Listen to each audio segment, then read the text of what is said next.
Brought to you by Techno Camon 30 series.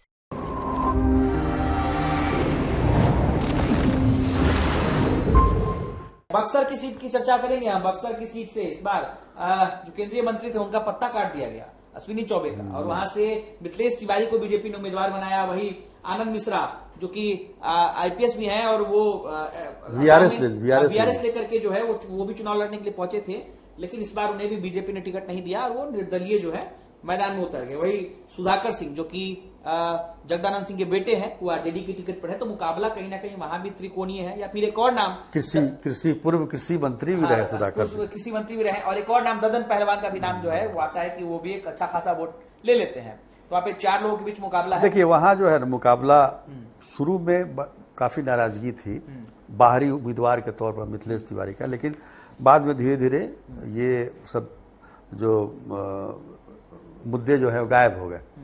Ashwini Choubey को लेकर लोगों की नाराजगी रहती थी, 2019 में भी नाराजगी थी, लेकिन चुनाव जीत गए थे और अच्छे तरीके से जीते थे।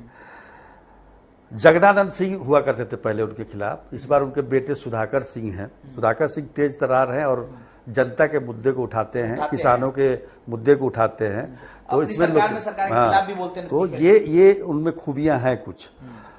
निश्चित तौर पर अब राजपूत जो वोटर हैं वो एनडीए के कोर वोटर हैं, अगर वहां पर वो आरजेडी को दे देते हैं तो कहने का मतलब ये है कि सुधाकर सिंह की स्थिति बेहतर होगी।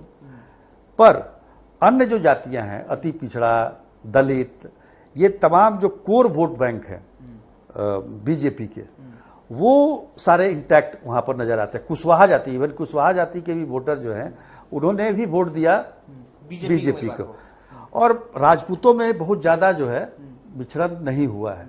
तो मुझे लगता है कहीं ना कहीं मिथिलेश तिवारी को आज चुनाव खत्म हुए तो क्या लग रहा है आनंद मिश्रा को भी कुछ वोट मिला? आनंद मिश्रा बहुत कम, बहुत ब्राह्मण का असफल रहे, बहुत ज्यादा इम्पैक्ट, उनको चुनाव नहीं लड़ना चाहिए था, उनको कुछ प्रतीक्षा करनी चाहिए थी।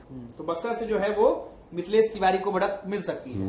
तो देखिए बिहार तक एग्जिट पोल में बक्सर सीट को बताने जा रहे हैं, बक्सर सीट को लेकर के बताने जा रहे हैं बीजेपी के उम्मीदवार मिथिलेश तिवारी इस सीट से चुनाव जीत सकते हैं, उन्हें बढ़त मिलती हुई दिख रही है।